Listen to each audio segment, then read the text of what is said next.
Magandang hapon sa mga followers natin tsaka mga subscribers natin. Eto, nakikita nyo yung motor natin dito. May i-share lang ako sa inyong konting kalaman, konting information about dito sa motor natin. Kasi may napapansin tayo dito everyday na mag-i-start tayo ng motor. Yung key indicator niya dito sa panel natin nagbi-blink. Ito, tingnan ninyo.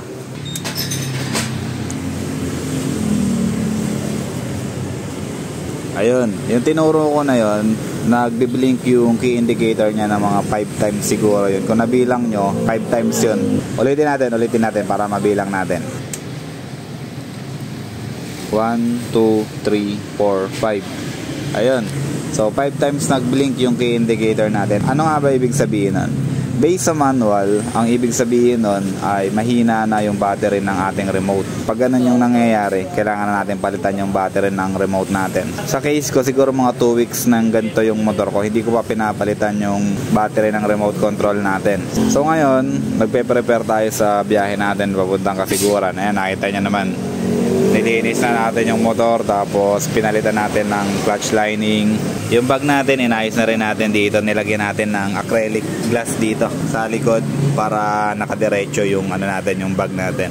Part ng preparation ko dito sa biyahe natin papuntang Kasiguran, papalitan ko na rin ang battery, yung remote control natin. Ito, ipapakita ko rin sa inyo yung mga kakailanganan natin para papalitan natin yung battery natin.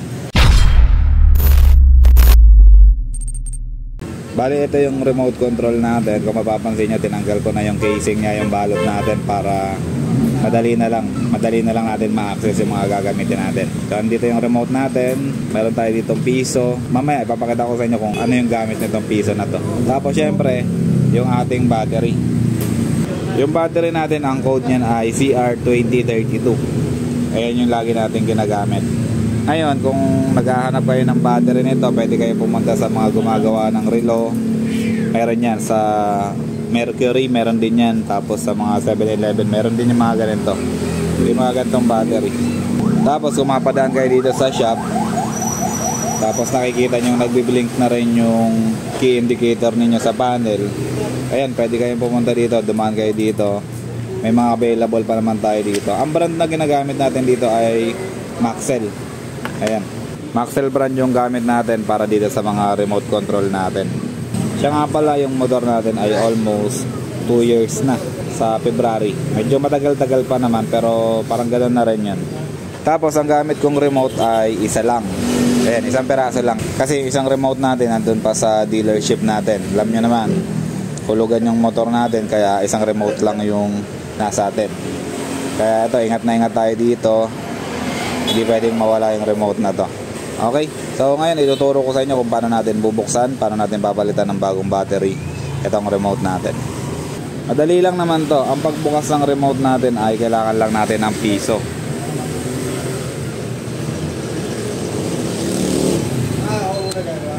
Yan. Piso lang yung kailangan. Ipapasok nyo lang dito sa slot na to yung piso, tapos pipihitin natin ng ganyan. Ayan, nakabuka na siya. After natin mabuka, ma-access na natin yung battery. Ayan. Tapos before natin tanggalin yung battery natin, make sure na matatandaan natin kung ano yung position ng battery. Check nyo muna bago nyo tanggalin para pagbalik, alam nyo rin kung paano ibabalik. So this time, ang battery natin ay nakatihaya. Ayan. Kung makikita nyo, yung parang may mga tuldok-tuldok, ganyan dapat yung makikita natin kapag naglagay tayo ng bagong battery. Okay, tanggalin na muna natin yung lumang battery natin. Gamit lang kayo ng matulis na pwedeng panungkit na ito.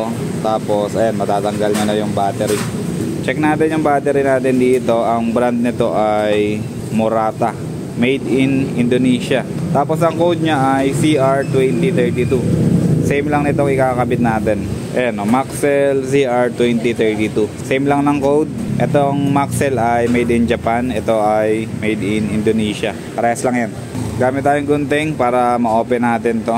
Yung ibang battery na ginagamit natin, naka child protect siya. Ibig sabihin, mahirap siya mabuksan. Itong sa Maxell, madali lang mabuksan.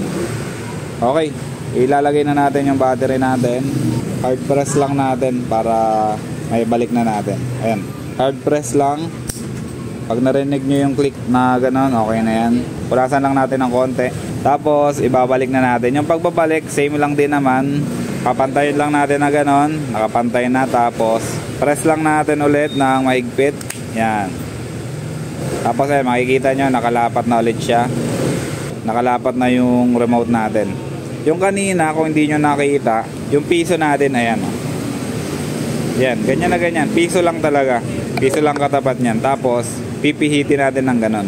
Kasi wala yung screw, wala yung fastener na iba. Ganon lang talaga. Piso lang katapat niyan. Tapos okay na yan. Ngayon, check naman natin yung indicator dun sa motor kung okay na yung remote natin, kung wala na siyang blink. Okay, tingnan natin. Ito yung remote natin, ilalapag ko dyan. Make sure lang na naka-on. Okay, naka-on na siya.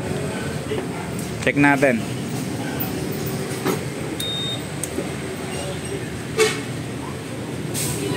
Okay, wala na yung blinking key indicator natin yung dito. Ulitin natin.